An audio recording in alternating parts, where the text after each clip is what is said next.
Pakistan Peoples party ہے یا دیگر جو بھی جتنی بھی جماعتیں ہیں سب کو کلیئر کر دیا جائے گا. اگر مشکلات کا سامنا کرنا پڑ رہا ہے یا جس جماعت کو آئندہ مشکلات کا سامنا کرنا پڑے گا وہ ہے پاکستان تحریک انصاف. تھوڑا سا اسے یہ بھی ڈسکس کر دیں کہ ایف بی آر نے نان فائلرز کا کھوج لگانا شروع کر دیا ہے اور ان کی معلومات انٹرنیٹ پر ڈالنے کی تیاری بھی کر لی گئی ہے. اب جو لوگ فائلر نہیں ہیں ان کو میں یہی مشورہ دوں گا کہ وہ جتنی جلدی ہو سکے خود کو فائلر بنا لیں, کیونکہ جو لوگ آپ خود کو فائلر نہیں بنائیں گے ان کو مستقبل میں جا کے بہت ساری مشکلات کا سامنا کرنا پڑے گا. ان کے الیکٹریسٹی میٹر جو ہیں وہ منقطع کر دی جائیں گے, گیس میٹر منقطع کر دیے جائیں گے, ان کے بینک اکاؤنٹس جو ہیں وہ بند کر دیے جائیں گے, یعنی کہ ان کو کافی ساری مشکلات کا سامنا کرنا پڑے گا. اس خبر کے مطابق فیڈرل بورڈ آف ریونیو یعنی کہ ایف بی آر نے خبردار کیا کہ انکم ٹیکس گوشوارے جمع نہ کروانے والوں کو کے بینک اکاؤنٹس کی معطلی اور موٹر ویز اور بین الاقوامی فضائی سفر پر پابندی کے نتائج کا بھی سامنا کرنا پڑ سکتا ہے.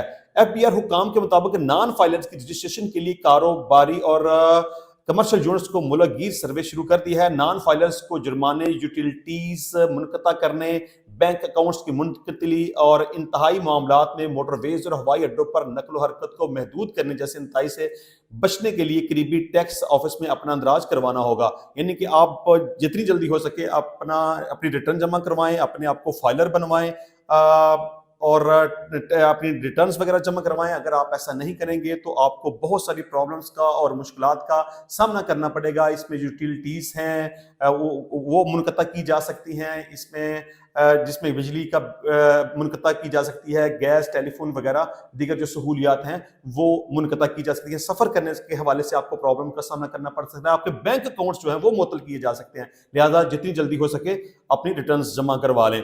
اس کے علاوہ انہوں نے کہا کہ ایف بی آر پورے ملک میں فیلڈ فارمیشنز کے ذریعے سروے کرنے اور جاری کاروباری و تجارتی سرگرمیوں کے بارے میں معلومات جمع کر رہا ہے جو مستقبل قریب میں ویب سائٹ پر دستیاب ہوں گی. ایک دستاویز میں انکشاف کیا گیا کہ پاکستان کی آبادی 240 ملین ہے, تاہم تقریباً 5.2 ملین افراد کی ٹیکس بیس بہت محدود ہے جنہوں نے ملکی ٹیکس نظام میں اپنا اندراج کروایا اور سال 2022 میں اپنی آمدنی کے گوشوارے جمع کرائے. رپورٹ کے مطابق پاکستان کو اپنے مالیاتی منظر نامے میں ایک بڑے چیلنج کا سامنا ہے جس میں بڑے پیمانے پر ٹیکس چوری, tax to G D P کا تناسب خطرناک حد تک کم اور ٹیکس فائلرز کی ناکافی تعداد شامل ہے.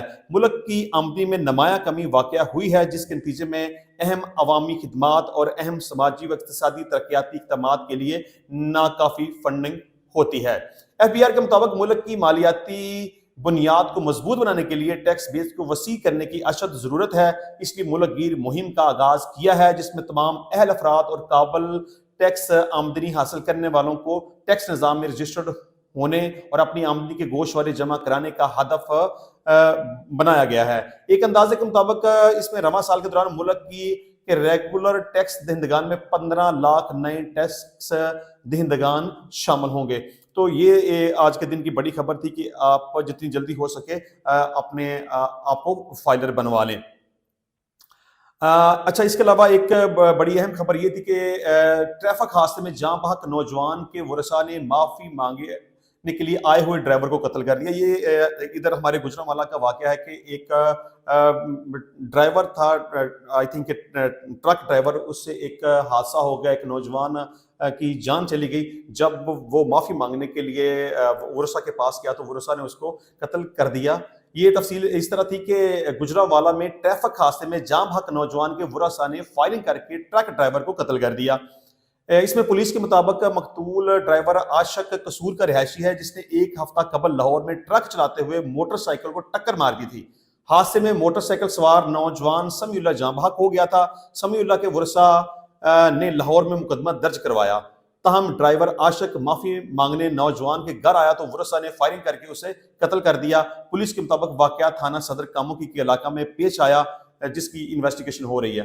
بہرحال اس میں یہ سمجھتا ہوں کہ اگر اس سے ایک غلطی ہو گئی, ٹریفک حادثے کے دوران اس کی جان چلی گئی, ڈیفینیٹلی کوئی بھی شخص جان بوجھ کے تو اس طرح کا کام نہیں کرتا, بس بائی چانس اگر سڑک پہ چلتے ہوئے احتیاط کرنی چاہیے. لیکن اگر اس طرح کا کوئی معاملہ بن جائے, خدا نخواستہ جس طرح کہ یہ معاملہ بنا ہے, اس کی جان چلی گئی ہے, تو اس کے جو شخص ہلاک ہوا اس کے ورثاء نے ایف آئی آر کا اندراج کروا دیا, تو اس طرح کی صورتحال میں پھر ہیسٹ کا مظاہرہ نہیں کرنا چاہیے تھا. یعنی کہ ڈائریکٹلی ورثاء کے گھر جا کے ان سے معافی مانگنے کی ضرورت نہیں تھی, کیونکہ جن کا بندہ دنیا سے چلا گیا ہے تو وہ تو ٹالریٹ نہیں نہ کریں گے.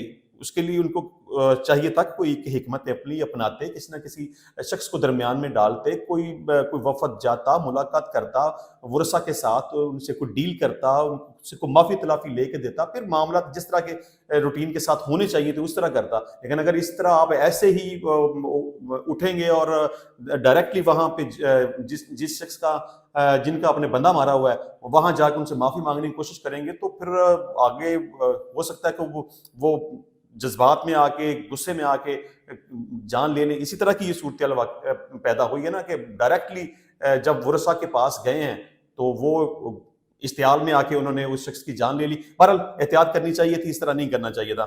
اچھا جی, بات ہو رہی تھی کہ الیکشن کمیشن نے ملک بھر میں عام انتخابات کے لیے کاغذات نامزدگی جو جمع کروانے والے لوگ ہیں ان کی ڈیٹیل جاری کر دی ہے کہ کتنے لوگ ہیں جنہوں نے کاغذات نامزدگی جمع کروائے, کتنے مرد تھے, کتنی عورتیں تھیں, پنجاب, سندھ, کے پی کے, بلوچستان میں کتنے لوگوں نے کاغذات نامزدگی جمع کروائے, اس کی ڈیٹیل میں تھوڑی سی ڈسکس کر دیتا ہوں.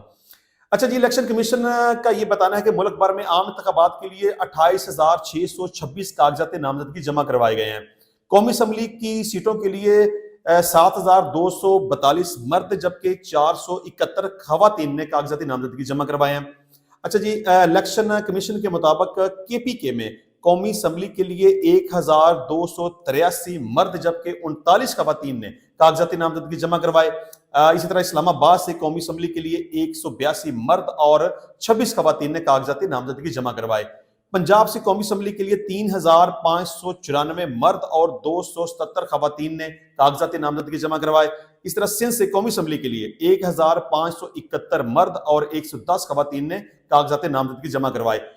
اور اسی طرح بلوچستان میں قومی اسمبلی کے لیے 612 مرد اور 19 خواتین نے کاغذات نامزدگی جمع کروائے. الیکشن کمیشن نے یہ بھی بتایا کہ صوبائی اسمبلی کے لیے 17,744 مرد اور 802 خواتین نے کاغذات نامزدگی جمع کروائے. اچھا, یہ تو الیکشن کمیشن نے جو ڈیٹیل دی, حالیہ جو نامینیشن پیپرز وغیرہ جمع کروائے گئے ہیں جن کا الیکشن ابھی 8 فروری کو ہونے والا ہے, اس والے سے جو ڈیٹیل تھی وہ میں نے آپ کے سامنے رکھ دی. لیکن ابھی تھوڑی سی یہ بھی ڈیٹیل ڈسکس کریں گے کہ ٹوٹل قومی اسمبلی کی ٹوٹل نشستیں کتنی ہیں, اس میں جنرل سیٹس کے اوپر کتنی ہیں, وومنس کی کتنی ہیں, منورٹیز کے کوٹے میں کتنی آتی ہیں, وہ میں آپ کو بتا دیتا ہوں مختصر سا.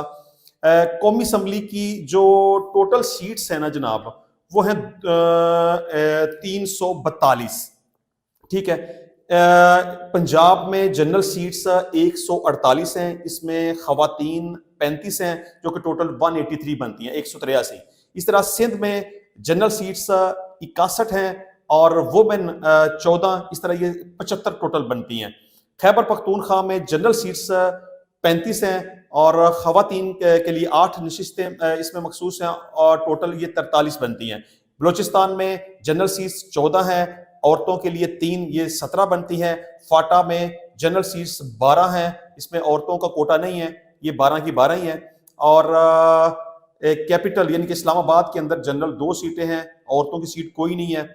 ٹھیک ہے, اور یہ ٹوٹل جو بنتی ہیں یہ 272 یعنی 272 بنتی ہیں. اس میں ٹوٹل 60 عورتیں ہیں اور 10 اس میں منورٹیز آتی ہیں, یعنی کہ 272 کے اندر یہ 70 اگر جمع کر لیں تو یہ 342 بنے گے. یعنی کہ پاکستان میں ٹوٹل یعنی کہ قومی اسمبلی کی جتنی سیٹس ہیں اس میں پنجاب, سندھ, کے پی کے, بلوچستان, فاٹا, اسلام آباد, ان سب کو ملا کے یہ 342 سیٹ بنتی ہیں. اسمبلیز کی بات کریں صوبائی سطح پر تو اس میں پنجاب میں جو ٹوٹل ہیں وہ یعنی کہ 371,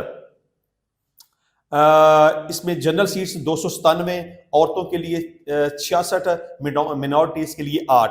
اسی طرح سندھ کے اندر 130 جنرل سیٹس ہیں, عورتوں کی 29 اور منورٹیز کی 9 ہیں. اس طرح یہ 168 ٹوٹل بنتی ہیں.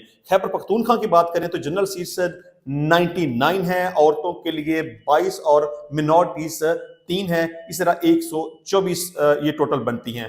بلوچستان کی بات کریں تو یہ جنرل سیٹس 51 ہیں, عورتوں کے لیے 11 اور منورٹیز کی 3 ہیں, یہ ٹوٹل 65 بنتی ہے. یعنی کہ اگر ہم ان کو ٹوٹل دیکھیں تو جنرل سیٹس جو ہیں وہ 577 ہوں گی، عورتیں 128 ہوں گی اور منارٹیز 23 ہوں گی. یہ ٹوٹل ملا کے 728 بنیں گے. یعنی کہ پنجاب، سندھ، KPK اور بلوچستان، ان کی صوبائی سطح پر اگر ٹوٹل سیٹس کو ہم دیکھیں تو وہ 728 بنیں گی.